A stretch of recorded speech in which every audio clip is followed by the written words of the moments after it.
All right. Thank you, Honorable Mayor and City Council Ben Martinez, Community Development Director. We are going to go through about a 10 to 15-minute presentation regarding status of eviction laws and rent control laws in the city of Baldwin Park and beyond. I'm going to provide introductory remarks, and then I'm going to pass the presentation over to our special assistant legal counsel from Robert Tafoya's office, Mr. Anthony Willoughby, and he will continue the presentation, and then we'll have time at the end for any questions or remarks. Thank you. So just needless to say, the city has been involved in the issue of rent control and evictions even before COVID began in the early part of last year. We actually passed our rent control ordinance in the latter part of 2019 in November and December. So it's been about 1 year. The city has, staff has adjusted in working with these issues, servicing the public as best we can. We've serviced well over 400 plus inquiries that come through our hotline, through email or telephone call or referrals and so forth. We have registered well over 1,000 units for our registry program for the rental control ordinance. We've collected over $35,000 in fees because all the owners need to register with the city if they are a controlled unit, meaning all units in the city except for single families and duplexes. We assist households that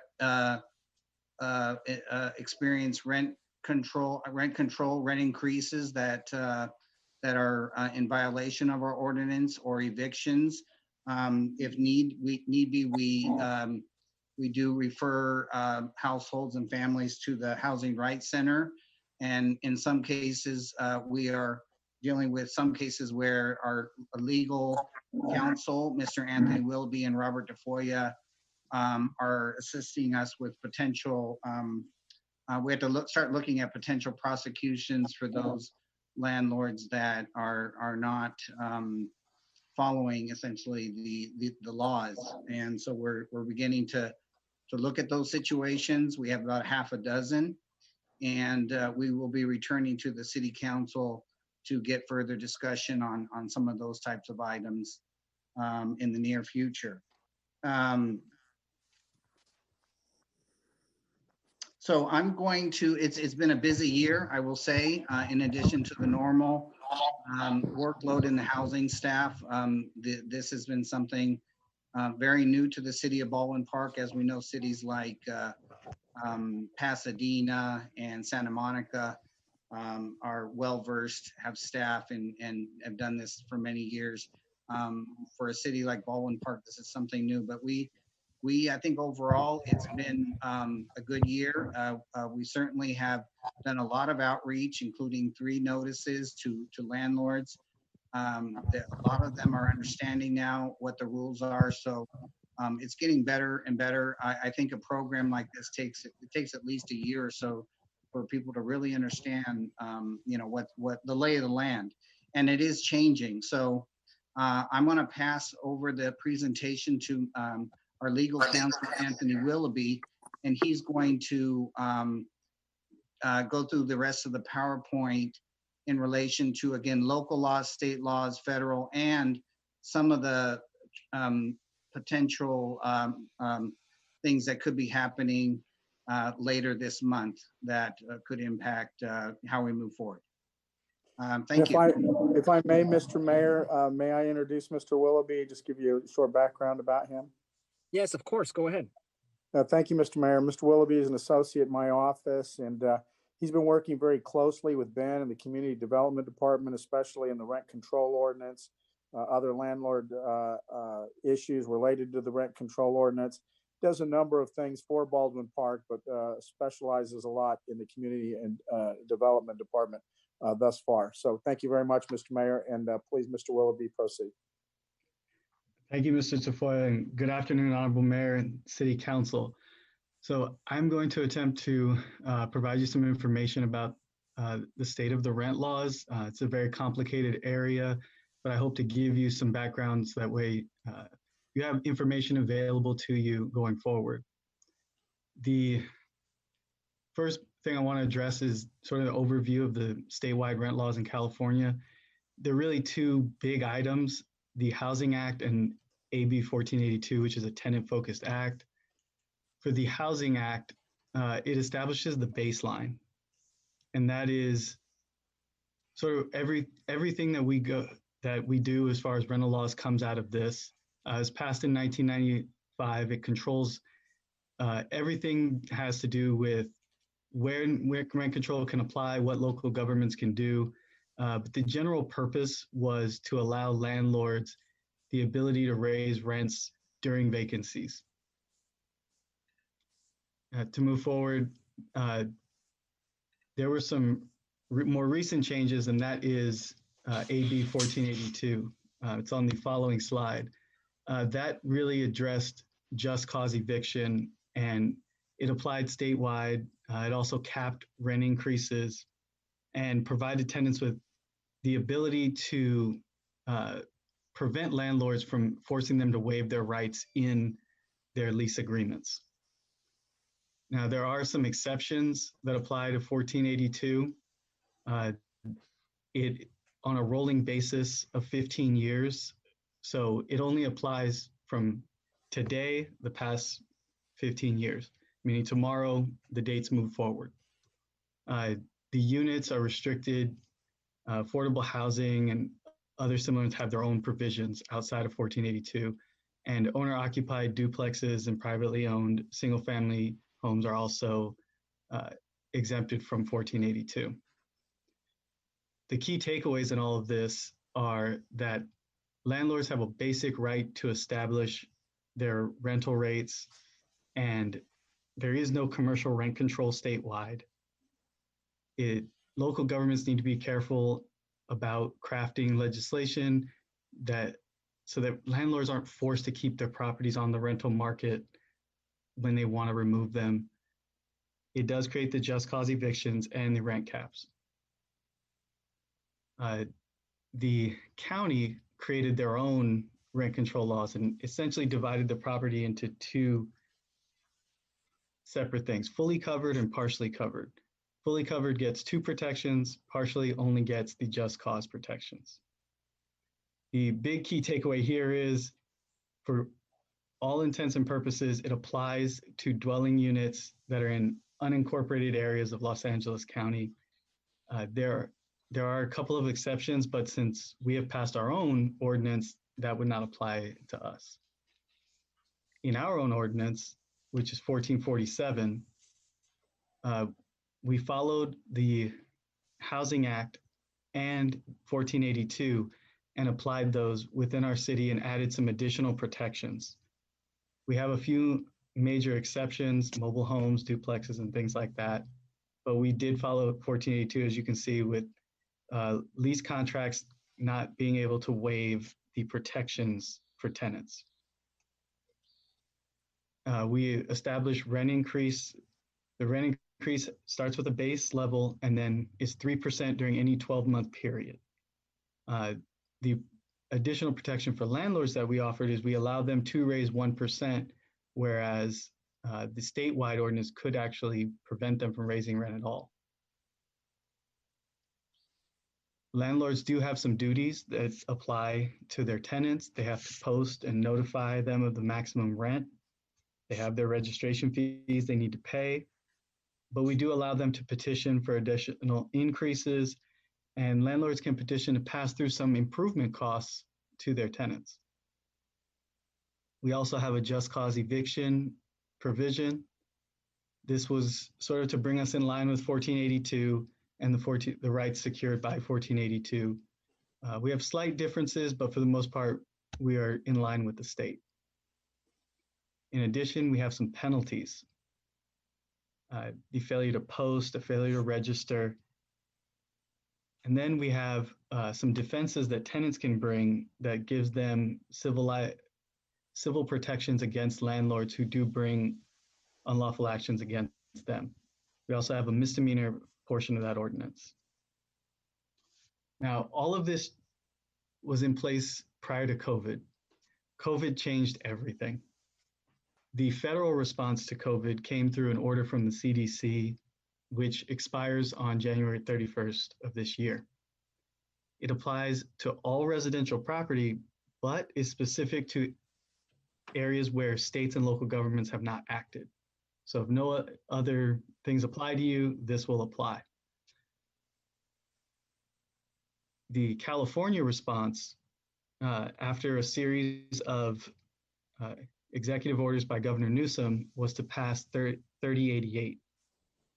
3088 essentially took effect on September 1st at the expiration of Governor Newsom's orders and will run currently through January 31st, 2021, although there is some discussion about extending that. It offered a lot of protections and is very detailed. One of the big takeaways on the next slide you'll see is that these just cause protections are extended to all residential units. The demolition provisions under the just cause section were narrowed down. They have to prove that they were necessary. And even bigger than that is on the next slide, you'll see that they have actually divided time into two different periods. And these two periods govern how rent can be collected from landlords. In addition to all of this, our city made a number of proclamations. And we have one in March and then two following in April. We've halted all evictions for non-payment of rent. In addition, we've taken some action to protect commercial tenants, but we did put some burden on the tenants to produce documents for their landlords, so this is not all just taken on good faith. On the next slide, you'll see what's basically a summary of the COVID responses. It has the federal responses listed out, the big takeaways, the California big takeaways, and the local takeaways. There are a number of issues and interplay between these, but these are the big major points of all of them. And finally, on the last slide, you'll see is the order of laws to apply. This is sort of a walkthrough for any piece of property. The first question to ask would be, do the local regulations apply? Followed by 3088, followed by the CDC order. Then you get to our regular laws, which is the ordinance, AB 1482, and then finally the Housing Act. So I hope that provided you with some background. I know that it's a lot more information contained in the slides, and if you have any questions, I'm available to answer them. Thank you. Great, thank you for that. Do any of the council members or city staff have any questions?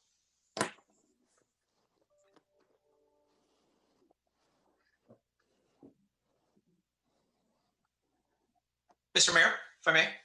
Yeah, go ahead. Thank you. It's Councilmember Hernandez. I know you're on telephone today, so not a problem. Just one of my major concerns, and perhaps two things actually. Can you describe what debt collection is, or debt? You had something where it becomes debt collection. Yes, that is under the 3088. So when the state divided everything into those two categories, what it did was it created some protections for rent that had not been paid. So the back due rent from March 1st to August 31st of 2020, landlords can't go and just harass their tenants to collect it. they actually have to go and file a lawsuit to collect that debt. It's a small claims lawsuit that they actually have to file. They have to get a judgment after proving their case up, and then they can then enforce and go after that rent. Sort of a procedural protection for tenants and a way to avoid massive evictions. The other is the other time period, which is started in September 1st and runs through the end of January.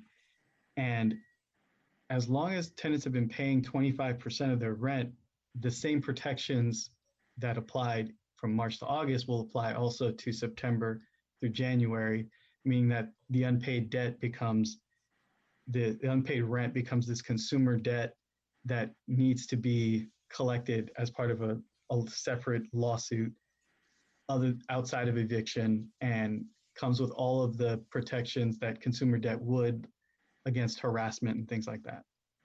Thank you. And just for clarification, when you say consumer debt, is that, could that be, could a landlord take their tenants and essentially get to the point where their wages are garnered in the future? Because that's my biggest concern is, not necessarily now, but I'm worried about 6 months from now or a year from now, where, unfortunately, for whatever reason, they've, the landlords have, filed this information, and tenants perhaps may or may not look at wage garnishment.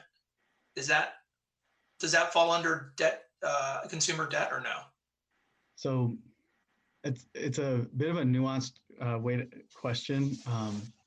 And I can give you more information at the next meeting, but with any consumer debt, the potential for wage garnishment is there.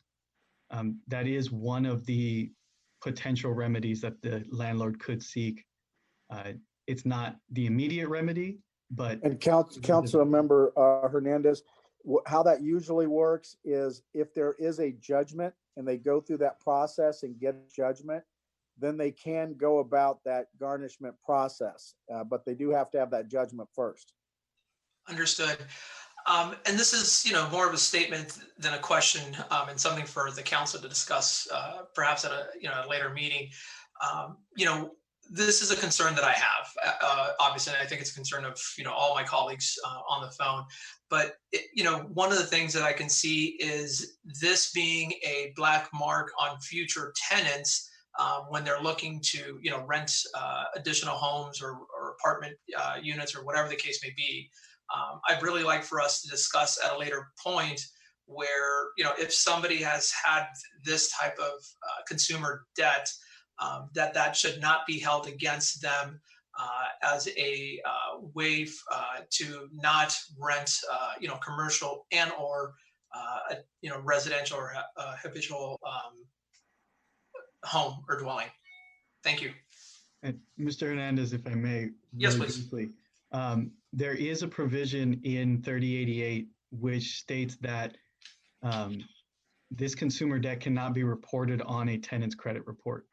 So that protection is in place. Perfect. Does that apply for commercial tenants or just residential? It would just be residential.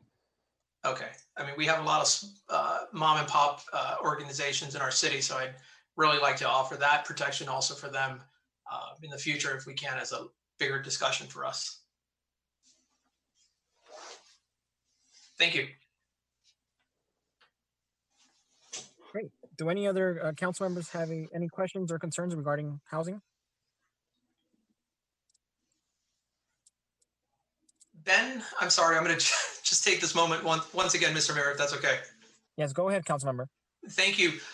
Ben, can we just make sure that our residents are aware of, what's happening with AB 3088, considering I'm not sure if our new president did extend the federal protection as of today. That was one of the items that was being discussed. And more importantly, if, and I do suspect that AB 3088 will be extended further, considering that we're still in this pandemic, that we're very aggressive in our outreach and on our social media. So residents, both commercial and residential, have this information and know the process and more importantly, have staff be prepared to answer these type of questions and walk them through so they can have this protection moving forward. Please, thank you. Yes, we Mayor? will. We're following that. We're following the news closely, and we'll be reporting out that information as soon as it's made available. Mayor? Yes, go ahead, Mayor Pro Tem Avila.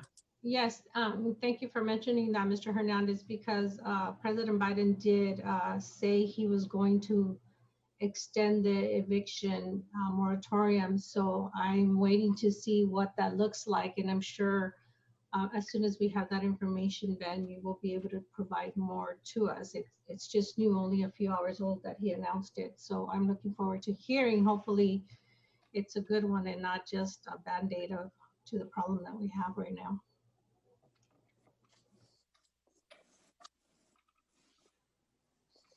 Yeah, and by all means, I think these are all great questions. And then of course, we have to make the effort to make sure that we do our part to channel this information to our residents, right? Because they're the ones that need to be aware of these regulations and things that help them most.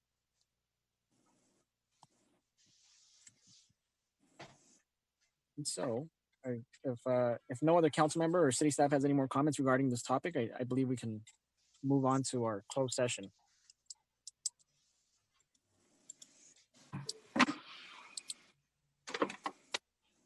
Okay, so yeah, if there's nothing else, then the applicable council and staff would need to sign into the closed session.